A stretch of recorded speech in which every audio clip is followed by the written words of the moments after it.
So, good morning, everyone, from my side, and thanks for having me and inviting me.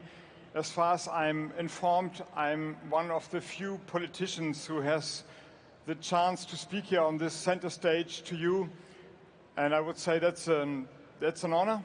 Thanks for having me, and it's also a burden, because as a politician, my job is to think about what you have heard all the time now in matter of power and interests. Well, that is my job. I'm not the engineer, I'm not the founder of a startup company. I'm part of the ones, and actually the ones nobody really likes, who has the job to create the framework and create the right framework, I would say. And I had the chance to listen to the last introduction speeches from Brett, and before that to the panel discussion. And if you have an ear what was said just some minutes ago, talk about developing shit that people love and then potential for all. And before I come to that, I'd like to talk about the shit that people fear and the shit that makes us being afraid in this sometimes complicated and maybe also sometimes dangerous world.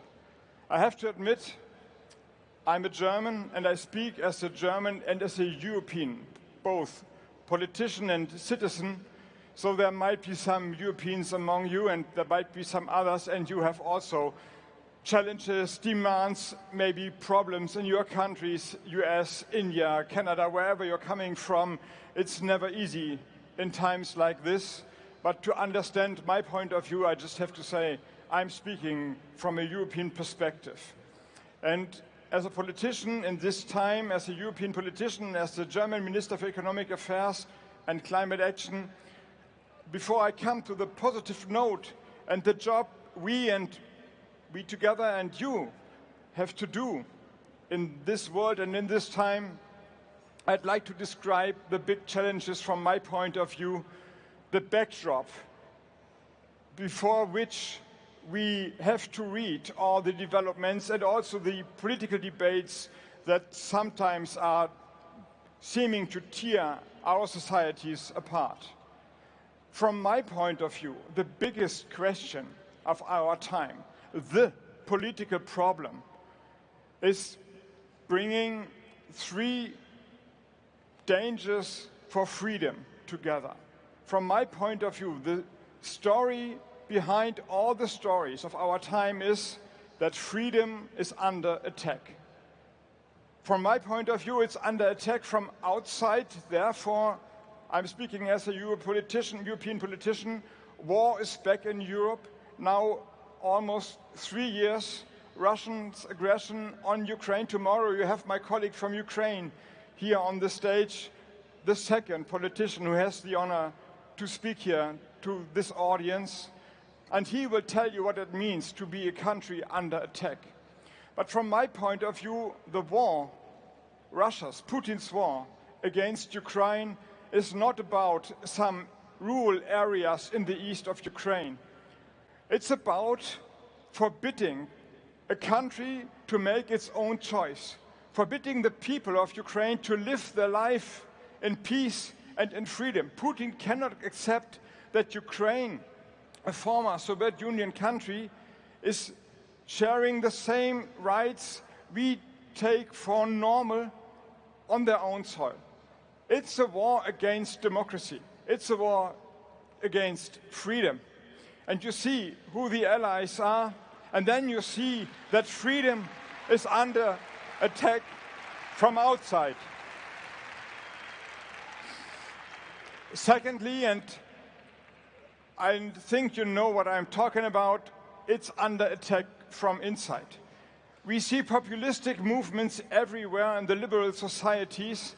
In Europe, it has nothing to do who is in the government. It's in the north of Europe, it's in the south of Europe. It's in the founding countries of the European Union, it's in the East European countries who came to the Union in the past 20 years. This has nothing to do with the landscape or with the compass. It has to do with the kind of debate we are we are discussing and how we are discussing it. Populism is not against one single issue, migration, climate action, freedom of speech, whatever.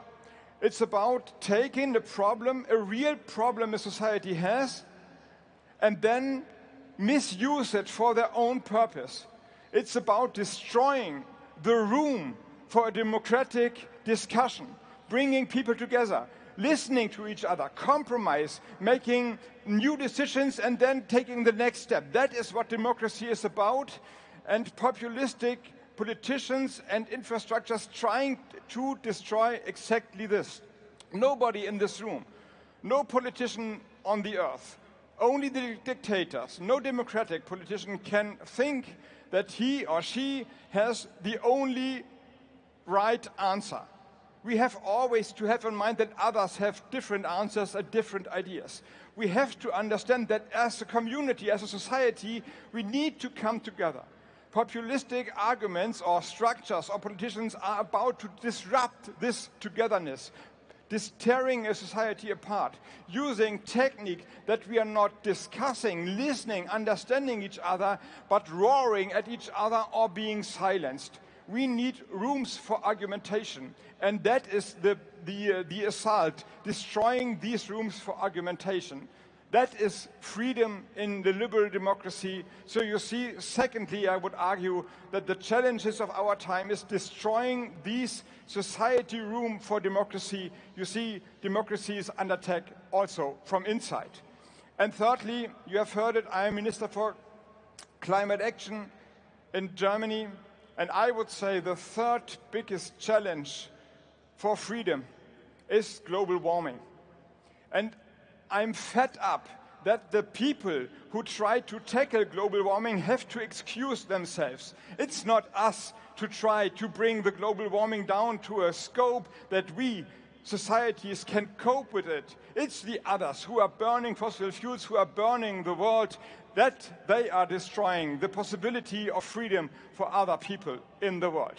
But the story behind all stories is that liberal democracy and freedom are not to be taken for granted. They are not in this time.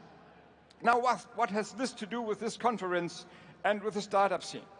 First of all, you have heard, I'm a German politician, and we learned it the hard way. Trade, energy, infrastructure, technique are not neutral. Energy was used as a weapon. Trade is now used as a power instrument to use it to influence governments, maybe society. And technique has huge potential, as we have heard it, but it is also a possibility to misuse it. You know, social media, it's called social media, but I would argue sometimes it is unsocial, and it's not helping bringing people together and finding the best argument. You know what I'm talking about. So what I'm trying to say is, it's about the people. It's about people who make the difference. Don't think that an innovation, a technique, an energy form is good or bad in itself. It's about us who decide how we use it. Now, this brings me now to the startup scene. And you see, Startup Germany, I have written on my T-shirt, I had troubled in the last 3 years to hold Germany's economy stable, finding new supply chains after Putin cut off the gas. But my team, my government, we invested a lot in the potential of increasing the startup environment in Germany. It's great in your countries, it's fine in Portugal, but if you have some spare time, look what is happening in Germany, and if you see the guys running around with Startup Germany T-shirts, ask them, and then collaborate and come to Germany as well. You are hardly invited. But the thing is something else. If you are a founder, if you have a startup company, you have made one decision. You believe in the future. You are willing to take a risk. If you are not willing to take a risk, you wouldn't be sitting here. If you are founding a company, you have always take the possibility in mind that everything is going to chatter. Of course, you believe that the good is coming out of it, but you're never sure. But as you are a founder, and that is startup companies as a society movement, you have made the decision not to shy back, not to be afraid, but to believe in the future and to shape this future. And therefore, bringing vibrant startup scenes to life, finding venture capital, increasing the bureaucracy burdens, decreasing the bureaucracy, sorry, you have enough problems to do, but bringing it down, making it easier to found, bringing people together is fine for business opportunities, and I wish you all the best. But as a politician, I say something else. This can be the core of a different attitude to cope with problems, to defend freedom, to be aware that people make the difference, and that with your invention, with your use of technique, you're making the society and the world a little bit better. Therefore, Startup Germany, but startup for me is not a description of an economic scene like a sector, industrial goods, German Mittelstand, and then we have startup. It's an imperative. Start up. That means don't sit and wait. It's not called sit and wait Congress or whatever. It means start up something. Get up, straighten your back, do something, believe in the future, shape the future, make a decision that you can make, that you can be the decision maker of the future. Therefore, I welcome this Web Summit, and it's a great honor to discuss it with you, but it's also a job we have to do, you have to do. You can, in a difficult world like this, where freedom is under attack, you can make a tremendous difference, and you can hold the line, you can draw the line between the ones who are shying back, are silenced, are afraid to believe in the future, and the ones who are only roaring and bringing the guilt only to others, not seeing that they are part of the disruption we are living through. Having said that, I have to explain to you, I have a delegation with me. And it's an all-female delegation of startup founders. I'm a Minister of Economic Affairs. So I don't know if it's true that never before a German Minister of Economic Affairs brought an all-female delegation to a conference, but as I know who have been the ministers before me, I think it's true. I think it's the first time that only women leaders are with a German minister underway to a conference going abroad. Well, this sends a political message. Obvious as you see, by sex, I'm a male. But in my heart, I'm a feminist. And not only because I think that injustice is always a problem to societies. And before you applaud, be aware that only 20% of the founders of startups are females. And the venture capital going to startup companies and the amount of going to female startup companies or startup companies with female leaders is only 1 to 2%. So if you're applauding for the sentence injustice is a problem, you see we have a problem here, also in the startup scene. And my idea of bringing only female leaders to this conference is making this problem transparent. So there is a job we have to do. I just said that technique is not neutral. Not neutral means we, you, the politicians have to do better there. Not only because it is a question of justice. I mean, I guess that it's not in our biology that males are willing to increase more venture capital for their companies and not females. That is a political problem. That is a glass ceiling we are still having in the system. Also speaking from an economic perspective, this is the biggest potential for innovation, for growth, to bring the same amount of female leaders into the opportunity as their male comrades and colleagues founding companies, bringing startups alive. And we need this potential. We need it in Europe for new growth, the next revolution, as Brett just said, but we need it also, and that is the whole sentence, the whole idea of my speech, we need it for a more broader, wider, optimistic approach. The more startup companies we are having, the broader the scene is, the more vibrant the scene is, the better it is for our societies. We solve the problems of the future, you are solving the problems of the future, yes, but all together we are defending democracy and liberal democracy. Therefore, these female feministic problem is not a problem for the females.